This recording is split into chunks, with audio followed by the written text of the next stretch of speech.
6 waktu Indonesia Tengah. Inilah Radio Republik Indonesia Bau-Bau dengan Warta Kepton. Berita seputar Kepulauan Buton.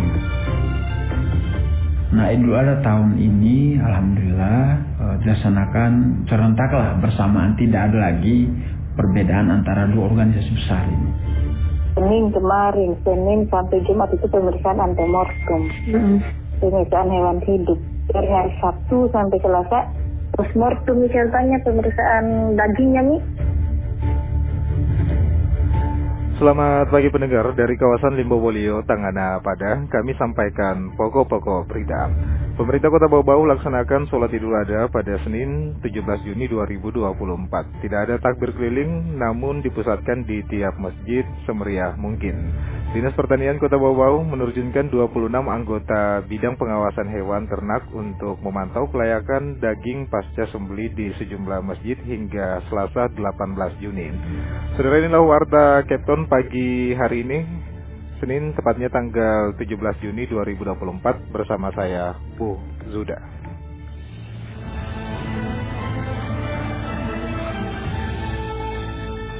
Kita ke berita yang pertama. Pemerintah Kota Bau-Bau laksanakan sholat Idul Adha pada Senin 17 Juni 2024. Tidak ada takbir keliling, namun dipusatkan di tiap masjid semeriah mungkin. Mengenai hal ini, Hairul Mulku menurunkan laporannya. Nah, Idul Adha tahun ini alhamdulillah dilaksanakan serentak lah bersamaan, tidak ada lagi perbedaan antara dua organisasi besar ini. Pelaksanaan Idul Adha 1445 Hijriah akan dilaksanakan serentak pada Senin 17 Juni 2024. Begitu juga di Kota Bau-Bau, Sulawesi Tenggara. Hal itu disampaikan Asisten 1 Setda Kota Bau-Bau Laude Aswad berdasarkan hasil rapat bersama yang membahas persiapan pelaksanaan Idul Adha di Kota Bau-Bau yang dilaksanakan beberapa waktu lalu. Untuk di Kota Bau-Bau, perayaan Idul Adha masih sama dengan perayaan di tahun-tahun sebelumnya. Titik sholat yang ditangani langsung oleh Panitia Peringatan Hari Besar Islam PHBI berada di dua titik, yakni Pantai Kamali dan Stadion Utama Betoambari. Nah, Idul Adha tahun ini alhamdulillah dilaksanakan serentak lah bersamaan, tidak ada lagi perbedaan antara dua organisasi besar ini. Itu yang kita syukuri. Walaupun perbedaan itu biasa, perbedaan itu berkah, tapi tahun ini bersamaan antara dua organisasi besar NU dan Muhammadiyah, pemerintah bersamaan lah ini pelaksanaan. Hal lain yang disepakati, lanjut Aswad, tidak ada kegiatan takbir keliling. Hal ini diambil untuk mencegah hal-hal yang tidak diinginkan, sehingga takbir hanya dipusatkan di setiap masjid dengan semeriah mungkin sesuai dengan kemampuan masing-masing masjid. Sementara itu terkait dengan tema khutbah sholat Idul Adha, mengingat saat ini jelang pilkada, maka para khatib dapat menyampaikan pesan yang mampu merawat kebersamaan dan menghindari benturan kepentingan. Begitu. Kita tidak ingin tema itu menggiring-giring atau mengajak-ajak terkait dengan politik. Pesan-pesan humanis, bagaimana menghindari intoleran, kita mempertahankan kerukunan sosial, kita pertahankan. Itu intinya. Tapi termasuk bagaimana kemarin kita pesankan bahwa di khutbah itu menghindari tawuran, menghindari narkotika, obat-obat terlarang. Karena pesan-pesan di sana yang bisa digunakan, salah satu media bisa digunakan. Berkaitan dengan pemotongan hewan kurban, khususnya soal keamanan hewan kurban, Dinas Pertanian dan Ketahanan Pangan telah melakukan pemeriksaan dan sejauh ini hewan kurban di Kota Bau-Bau aman karena tidak ditemukan penyakit berbahaya. Meski begitu, Pemkot Bau-Bau mengimbau kepada keluarga, kerukunan, komunitas, jika ingin berkurban sebaiknya lebih dulu menyampaikan ke Dinas Pertanian untuk dilakukan pemeriksaan kondisi kesehatan hewan kurban. Reporter RRI Bau-Bau, Hairul Mulku, melaporkan.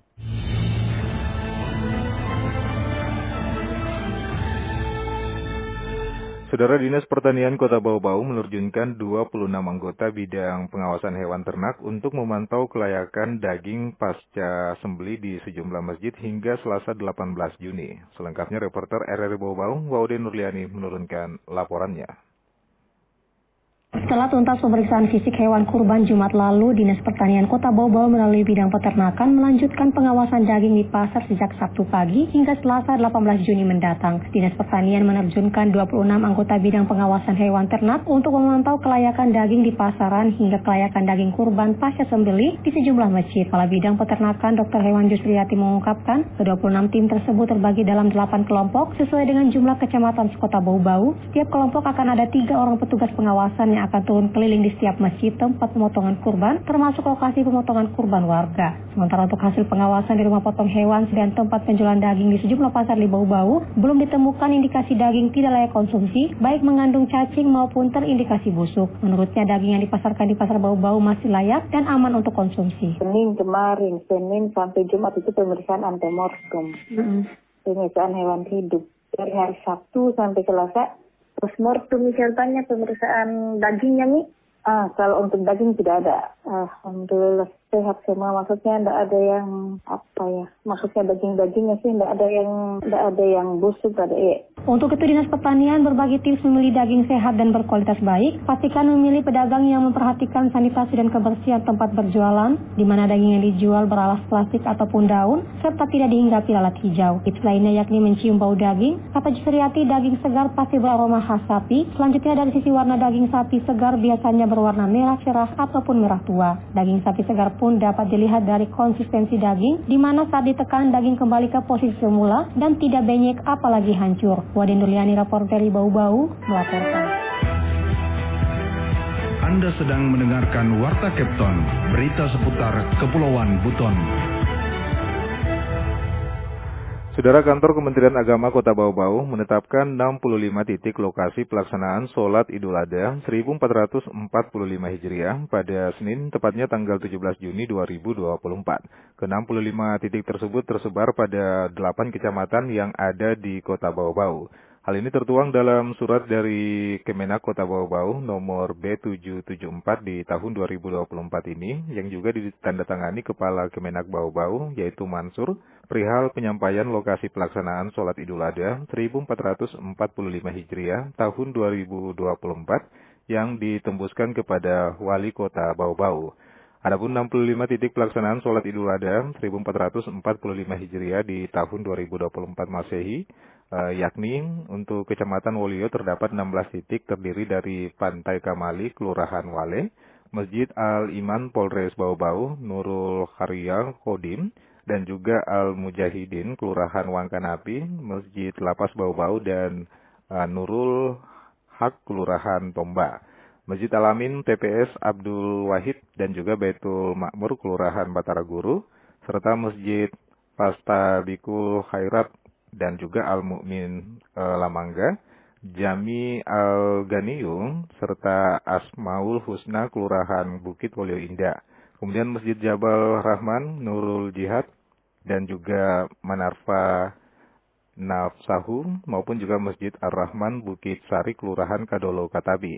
Kemudian di Kecamatan Kukalakunam terdapat 8 titik, yaitu Masjid Nurul Hikmah, Al-Faisal, dan juga Ar-Rahman Kelurahan Kadolo, serta halaman Masjid Khairun Nisa dan juga Masjid Babul Salam Kelurahan Kadolo Moko.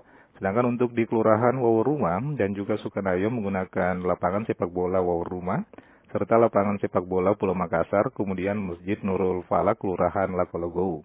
Untuk Kecamatan Murhum terdapat 9 titik, yakni lapangan Stadion Beto Ambari, Masjid Nur Muhyiddin serta Nurul Sarip Kelurahan Tanganapada, dan juga Masjid Al-Mutakin Kelurahan Wajo, Masjid Al-Ihsan, Al-Ikhlas, KPP Pratama, dan juga Al-Kausar, serta Kelurahan Lamangga, tepatnya di Masjid Agung Keraton Kelurahan Melaing, dan juga Masjid Kuba Kelurahan Bakdia.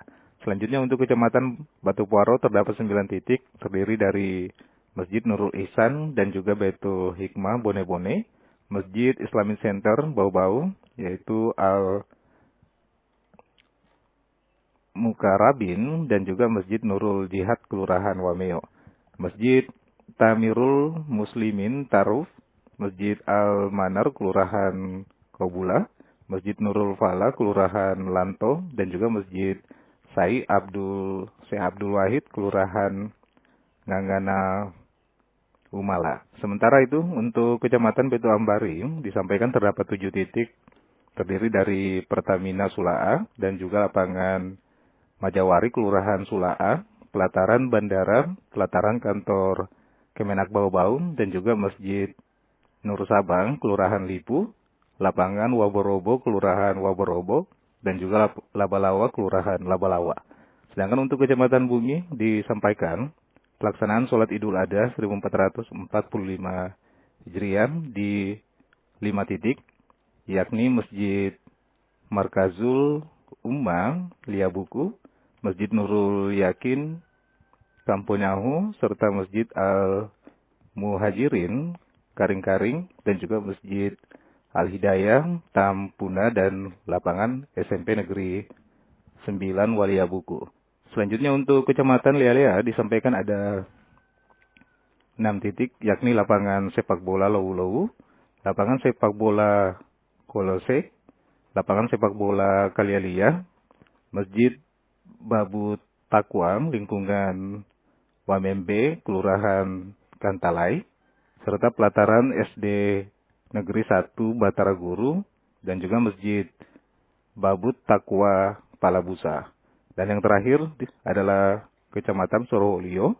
Terdapat 5 titik pelaksanaan sholat Idul Adha, yakni halaman SD Gonda, Kelurahan Gonda Baru, Masjid Al-Surah, dan lapangan Kompi, Kelurahan Kaisabu, lapangan sepak bola Karya Baru, dan terminal Bungi di Kelurahan Bungi.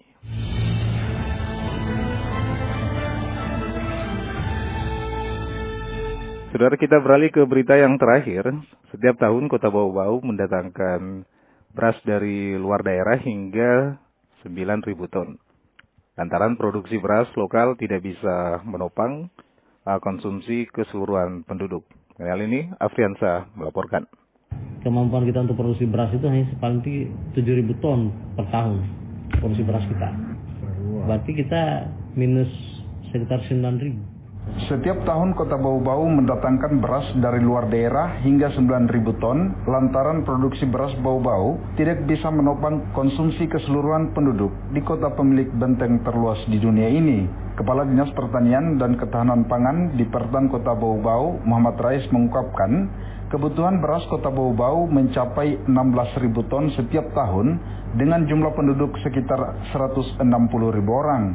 Sementara kemampuan produksi beras di Bau-Bau hanya sekitar 7.000 ton per tahun. Produksi itu sudah paling tinggi bila merujuk data produksi beberapa tahun terakhir. Dengan penduduk Kota Bau-Bau sekitar 160.000 masyarakat, kebutuhan kita itu untuk beras itu kurang lebih 16.000 ton per tahun. Sementara kemampuan kita untuk produksi beras itu hanya paling tinggi 7.000 ton per tahun produksi beras kita. Berarti kita minus sekitar 9.000. Sementara kebutuhan 16 berarti kurang 9 kan. 9.000 ton itulah yang datang dari Sulsel, datang dari Konawe mungkin. Sebenarnya menurut Rais, produksi beras Kota Bau-Bau masih bisa ditingkatkan hingga 13 ton per tahun. Hanya saja para petani enggan mengganti varietas padi yang sudah mereka gunakan sejak lama, yakni varietas Cisantana. Dan itu beras itu varietasnya sudah dari 20 tahun yang lalu mungkin. Harusnya sudah tidak dipakai lagi. Padahal itu ilmu pertanian itu, konsep pertanian itu, rumus pertanian itu, kalau misalnya benih itu dipakai terus, maka semakin tahun semakin berkurang produksinya. Karena itu, Rais mengatakan di Pertan Bau-Bau tengah mencari varietas padi lain mirip dengan Cisantana. Pihaknya berencana membuat percontohan untuk benih baru itu agar diketahui jumlah produksinya. Dengan harapan bila hasilnya melimpah, petani bisa secara bertahap beralih ke varietas tersebut. Reporter RRI Bau-Bau, Afriansa, melaporkan.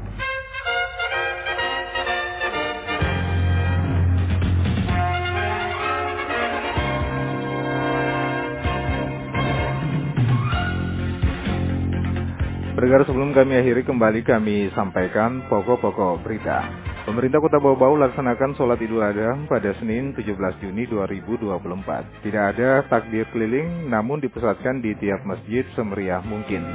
Dinas Pertanian Kota Bau-Bau menerjunkan 26 anggota bidang pengawasan hewan ternak untuk memantau kelayakan daging pasca sembelih di sejumlah masjid hingga Selasa 18 Juni. Pendengar, demikianlah Warta Capton pagi hari ini. Mewakili kerabat kerja yang bertugas, kami ucapkan terima kasih atas perhatian Anda. Selamat pagi dan selamat beraktivitas.